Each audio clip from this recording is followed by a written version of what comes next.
Hello বন্ধুরা, চলুন আজকে আপনাদেরকে নিয়ে যাব এশিয়ার ক্লিনেস্ট সিটি ভিলেজ মাউলিলংয়ের মধ্যে। আর এটা কিন্তু এই ক্লিনেস্ট সিটি ভিলেজ নামের তকমা পাওয়ারই যোগ্য। জানেন তো, দিনটা ছিল রবিবার, আর ওরা তো বেশিরভাগই যারা ওই গ্রামে থাকে তারা খ্রিস্ট সম্প্রদায়ের লোক, আর সেই দিনটা ওদের প্রেয়ার করার দিন, তাই ওরা এই পরিষ্কারের কাজ বন্ধ রাখে। তাতে কি হয়েছে, একটা কিন্তু কাগজের টুকরোও পড়ে থাকতে দেখা যায়নি। ভীষণ ক্লিন ছিল, শুধু দু একটা পাতা ছাড়া। আর ওই যে দূরে দেখতে পাচ্ছেন একটা বোট, ওখানে কিন্তু লেখা আছে আমরা কিভাবে গ্রামটা ঘুরে দেখব। আরও জানেন, এটাকে নাকি বলা হয় গডস ওন গার্ডেন, মানে ভগবানের নিজস্ব উদ্যান। আর দেখতে পাচ্ছেন তো ওয়েদারটা কি দারুণ, আর রাস্তাঘাটগুলোও দেখতে পাচ্ছেন ভিজে ভিজে। একটু আগেই বৃষ্টি হচ্ছিল যখন আমরা খাওয়া দাওয়া করছিলাম। আর শিলং বুঝতেই পাচ্ছেন, এই বৃষ্টি এই শুকনো, তো দুর্দান্ত একটা অভিজ্ঞতা। তো দেখতে থাকুন আপনারা। এখানে একটা কি সুন্দর কাঠের সাঁকো আছে, দেখুন। এই সাঁকোটা দিয়ে উপরে উঠতে হবে, তারপরেই আমরা সেই ভিলেজটাতে পৌঁছাবো। একটু আগে কিছু আন্টি যাচ্ছিল, ওরা মনে হয় এই ভিলেজেই থাকে। তখন তো ভিডিওটা অন করা ছিল না, নাহলে দেখাতাম। এই যে একটা সামনে চার্চও আছে। অ্যাকচুয়ালি এখানে তো বেশিরভাগ খাসি সম্প্রদায়ের লোক, এরা না খ্রিস্টান থেকেই বিলং করে।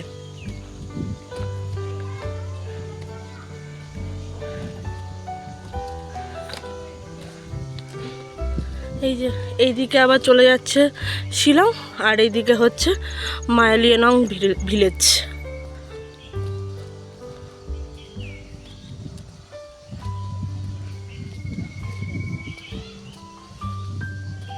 সত্যিই ক্লিনেস্ট, ভীষণই ক্লিন।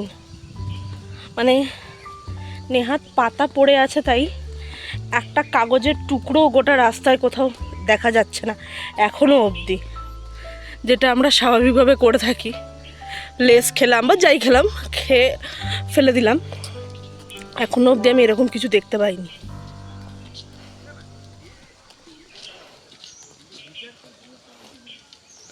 অসাধারণ।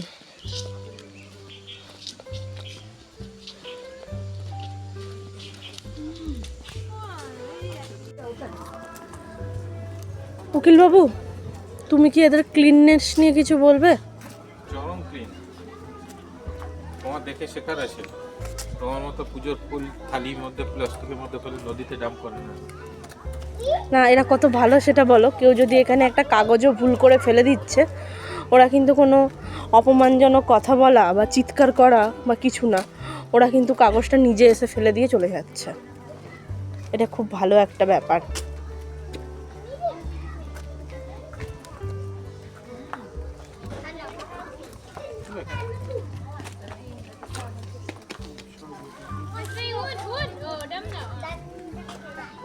ওটা রাস্তায় একটা কাগজ নেই, একটা কিছু প্যাকেট নেই, মানে কিচ্ছু না, গাছের পাতা ছাড়া, মানে সত্যিই কিচ্ছু না। মা কি কিউট বেবি একটা।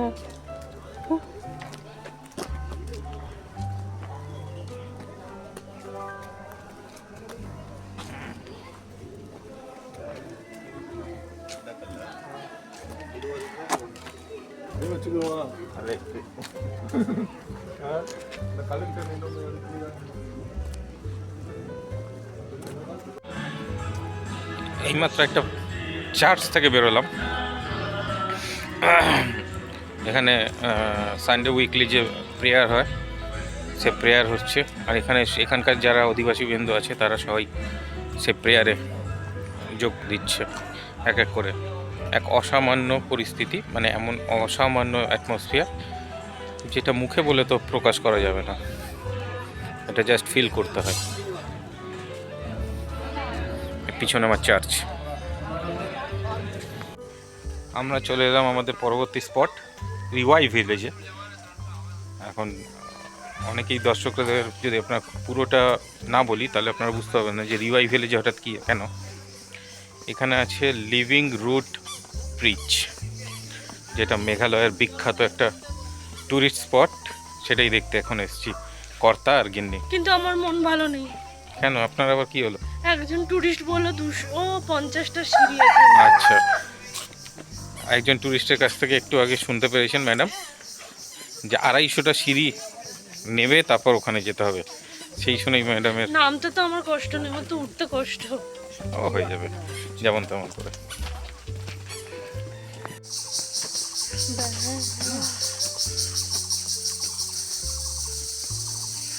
কি অনবদ্য ভিউ! আমি আপনাকে ভাষায় কিভাবে প্রকাশ করি।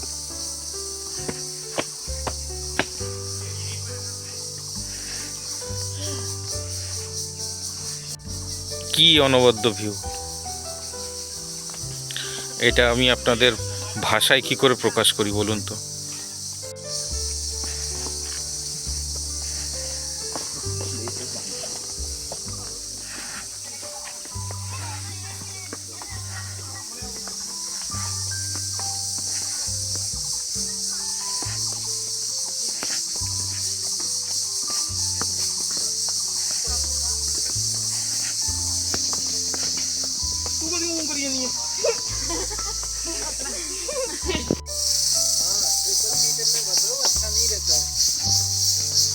আড়াইশোটা সিঁড়ি ভাবা যায় মাত্র।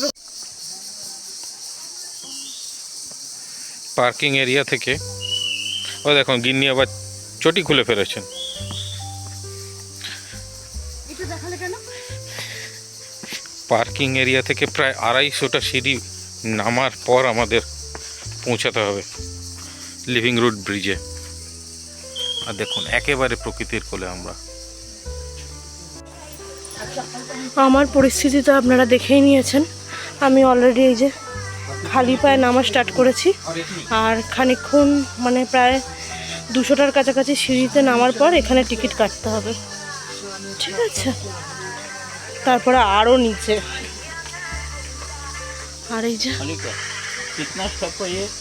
वो ब्रिज का हाँ हाँ पार्किंग हाँ तो 100 আমরা অলমোস্ট পৌঁছে গেছি। কোথায়, কত দূর?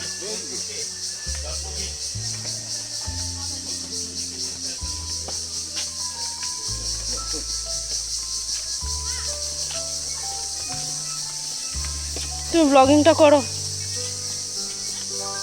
এরা লোকাল, কি সুন্দর দেখুন ফটফট করে হেঁটে চলে যাচ্ছে। অবশেষে দেখতে পাচ্ছি আমাদের সেই লিভিং রুট ব্রিজ।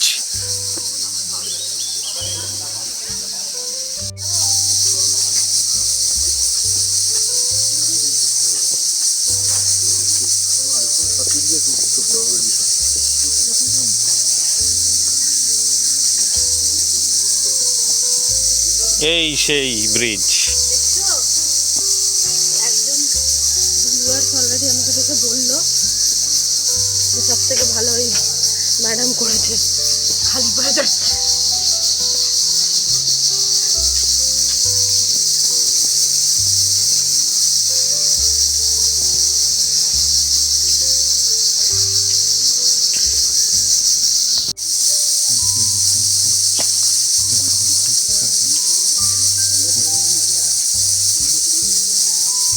এই সেই ব্রিজ।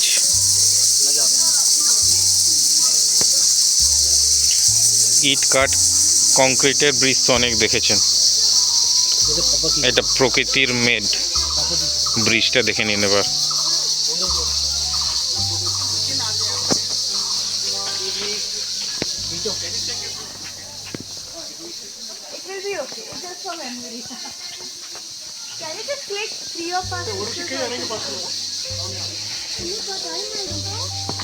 अभी रुक जाओ, होने दो 2 मिनट्स का ఎప్పుడు ఇది పాత్ర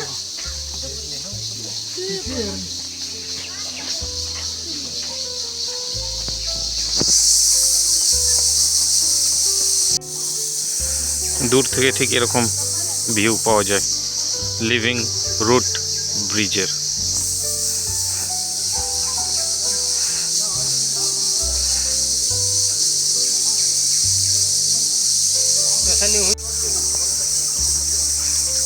কি নয়নাভিরাম, তাই না?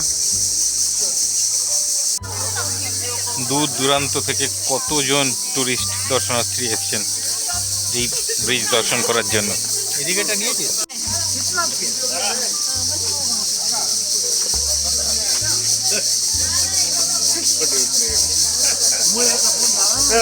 तुमचा रुमाल पाडा